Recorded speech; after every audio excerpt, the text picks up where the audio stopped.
ভরপুর excitement, super over, heart breaking. এরপর বাংলাদেশ এ team Asia cup হারা গেছে। তারপরেও বাংলাদেশের যে টেলেন্ডার সাকলাইন, রিপন মন্ডল, আপনার রাকিবুল মন জয় করে দিচ্ছে। ভাই তোরা মন জয় করে দিছিস। বাংলাদেশ হেরে গেছে, কিন্তু বাংলাদেশ যে উদ্দেশ্যে এই টুর্নামেন্ট আয়োজন করা হয়েছিল বাংলাদেশের জন্য, সেটা কিন্তু সফল হয়েছে। বাংলাদেশ তাদের প্লেয়ার কিন্তু পেয়ে গেছে। হাবিবুর রহমান সোহান এই টুর্নামেন্টের one of the best batter. তারপর আপনার শেষের দিকে বোলিং এ যদি আপনি বলেন সাকলাইন, রিপন মন্ডল আর রাকিবুল, তারপর মেহেরা হোসাইন, মানে বাংলাদেশ এই 4-5 জন মানে বেস্ট প্লেয়ার এখন মানে পরবর্তীতে যারা জাতীয় দলের জন্য আপনার পারফর্ম করতে পারে তাদেরকে কিন্তু পায়ে গেছে। এই মানে ব্যাটারদের ব্যর্থতার পরও বাংলাদেশের টেলেন্ডারদের যা খেলা দিছে, রাকিবুল ভাই তোরা ভাই মন জয় করে নিচ্ছিস। তোরা বাংলাদেশের প্লেয়াররা কিন্তু বাংলাদেশের ফ্যান যারা আছে এটা কিন্তু এতটাও আশা করে নাই। তোরা যারা খেলছে 7 উইকেট পড়ে গেছে, এরপর রাকিবুল নামছে ভাই কোনো দেখা শাখা নেই, ডাইরেক্ট 6 চায়। এরপরে আসলো কে সাকলাইন আসলো, শেষ 2 ওভারের দরকার 29 রান। সাকলাইন ওই ওভারে 2টা 6 মারছে, রিপন মন্ডল 1টা 6 মারছে, মোট 3টা 6 হয়েছে। সাকলাইন টেপ টেনিসের প্লেয়ার, সে টেপ টেনিস খেলা প্লেয়ার, সে এখন বাংলাদেশের টিমেরও খেলতেছে। এবং হোয়াট এ পারফরমেন্স! এই টুর্নামেন্টের one of the best finder হচ্ছে সাকলাইন। সে বোলিংয়ে যেমন, তার ব্যাটিং পারফরমেন্সও কিন্তু ওইভাবে কিন্তু দেখাইছে। সে কিন্তু ব্যাটিংয়েও কিন্তু দক্ষ।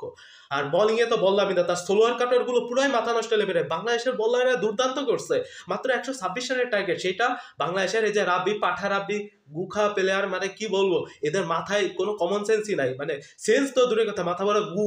মানে এই টুর্নামেন্টে শেষ অন্যতম মানে এক্সপিরিয়েন্স প্লেয়ার বাংলাদেশ, মানে সব থেকে বেশি এক্সপিরিয়েন্স প্লেয়ার কিন্তু রাব্বি। সে ন্যাশনাল টিমে অনেকগুলো ম্যাচ খেলছে, কিন্তু তার এক্সপিরিয়েন্স সব গুয়ে গেছে। সে যেভাবে আউট হয়েছে এইটা মাইনে নেওয়ার মতো না। শেষের দিকে সুপার ওভারে জিশান আলমরে নামানোটা অনেক বড় বাজে সিদ্ধান্ত ছিল, কারণ নতুন বলের খেলা।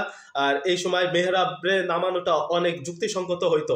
এখন আল্লাহ জানে কি হইতো, বাট যুক্তিসঙ্গত ছিল কিন্তু মেহরাবকে নামানো, কারণ মেহরাব পুরাতন বলে অনেক ভালো খেলে। সেখানে জিশান আলমকে নামানো হয়েছে, জিশান আলম বল পিক করতে পারে না, বোল্ড আউট হয়েছে। আর হাবিবুর রহমান সোহান পরবর্তী তার স্ট্রাইক আর যাইতে পারে না। শেষ পর্যন্ত 7 রানের টার্গেট এবং পাকিস্তান জিতে গেছে।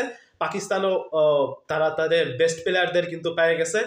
এই টুর্নামেন্টটা কি নাম হয়েছে রাইজিং স্টার, মানে কি আপনি রাইজিং স্টারদেরকে খোঁজার জন্য এই টুর্নামেন্টটা, এবং সেখানে বাংলাদেশ তাদের রাইজিং স্টারদের কিন্তু পেয়ে গেছে। হাবিবুর রহমান সোহান, তারপর আপনার আর মাহিদুল ইসলাম অঙ্কন, ও আজকে বাংলাদেশ জাতীয় টিমে ডাক পাইছে। সেই খুশিতে সে আজকে এশিয়া কাপের ফাইনালও সে ডাক মারছে। এই হলো বাংলাদেশের প্লেয়াররা, যখন সুযোগ পাওয়া যায় না তখন তারা ভাবে যে আর পারফরমেন্স করে লাভ কি, সুযোগ তো একবার আইসে গেছে। এই হচ্ছে বাংলাদেশের অবস্থা, কালচার। আপনি যত হার্ড টাইম দিবেন, যত টাইম দেবেন, তত ভালো প্লেয়ার আপনি নিয়ে আসতে পারবেন। এত সহজে মাহিদুল অঙ্কনের কি ওর ক্যারিয়ার, ওর থেকে আপনার তো না, আমি সোয়ানের কথা বলতেছি না, মেহরাব তো ভালো খেলতেছিল মিডল অর্ডারে, আপনি মেহরাবের একটা সুযোগ দিতে পারতেন।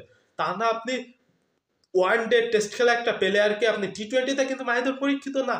মাহিদুল কিন্তু এই টুর্নামেন্টে অত ভালো করতে পারে নাই, কিন্তু মেহরাব হোসাইন এই টুর্নামেন্টে অনেক ভালো করছে। আপনি সে একজন অলরাউন্ডার এবং মিডল অর্ডার প্লেয়ার, যা আপনার দরকার। আপনি কিন্তু মেহরাবরে ডাক দিতে পারতেন, তা না দিয়ে আপনি ডাক দিচ্ছেন কারে মাহিদুল অঙ্কনে, এবং সেই ম্যাচে ডাক খাইছে। আপনারা বুঝাই দিছে যে ও জাতীয় দলের জন্য কিন্তু যোগ্য না। যে দেখেন ইনশাল্লাহ কেমন খেলে, আল্লাহ ভরসা কেমন খেলে। তারপরেও যুক্তিসঙ্গত হয়তো যদি মেহরাবকে একটা ডাক দেওয়া হয়তো জাতীয় দলের জন্য। মেহরাব কিন্তু এখন ওর ভাবসাব দেখলেই কিন্তু মনে হয় যে এটা সাকিব আল হাসান একটা ভাব লাগে কিন্তু মেহরাবরে দেখলে। তারপরও বাংলাদেশ হারিয়ে গেছে, ব্যাড লাক। পাকিস্তান জিতে গেছে, কংগ্রাচুলেশনস পাকিস্তান। বাংলাদেশ ইনশাআল্লাহ পরবর্তীতে আরো ভালো করবে, এবং এই নার্ভগুলো ধরে রেখে খেলা শিখতেছে প্লেয়াররা, এটা আরো বাংলাদেশের জন্য অনেক বেশি কাজে দেবে। ইনশাআল্লাহ ভবিষ্যতে বাংলাদেশ আরো ভালো করতে পারবে। Best of luck for Bangladesh, আর কংগ্রাচুলেশনস ফর পাকিস্তান। ইনশাল্লাহ বাংলাদেশ আরো ভালো করবে ইনশাল্লাহ।